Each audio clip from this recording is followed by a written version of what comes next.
With regards auxiliary fan motor, pag naka-off ang aircon at in-start ninyo yung sasakyan, medyo matagal talaga bago gumana yung auxiliary fan motor. So, meron kasi yung sabihin na natin meron yan parameter na kailangan maabot para mag-on yung auxiliary fan motor.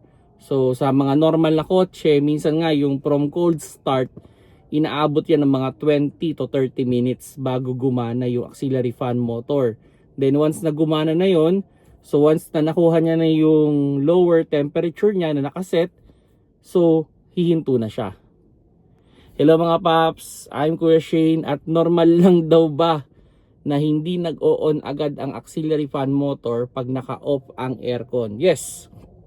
Actually, from cold start, minsan nga inaabot pa ng 20 minutes bago siya umandar. Ito, isang example, yung kotse ko before, yung Mirage.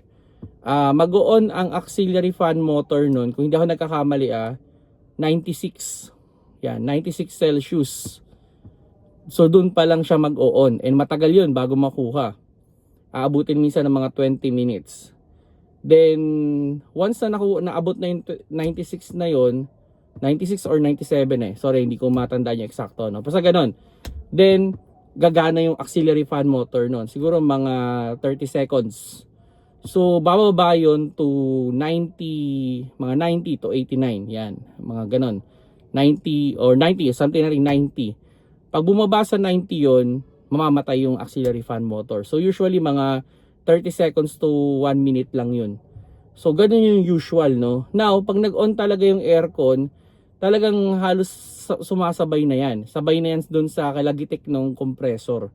So, sa pag-engage ng compressor. So, kung mabilis kung engage yung compressor ninyo, so, under din yung auxiliary fan motor. So, ganun yung ganun yung usual na takbo ng isang auxiliary fan motor. So, kung sakali mang nagtataka kayo ba't ang tagal gumana ng auxiliary fan motor, kung patay yung aircon ninyo, talagang matagal, no? Talagang minsan ang interval nga pag mainit na yung makina, mga 10 minutes, tapos gagana lang ng mga 30 seconds, tapos 10 minutes ulit. So ganun yung sistema talaga. Normal lang yun, pero depende pa rin sa kotse to, hindi pare-pareho yung kotse. Minsan iba-iba rin yung nila, siniset nila, no? Pare depende rin sa temperature ng lugar. Okay? So yan mga paps, no, yung regards dun sa auxiliary fan motor.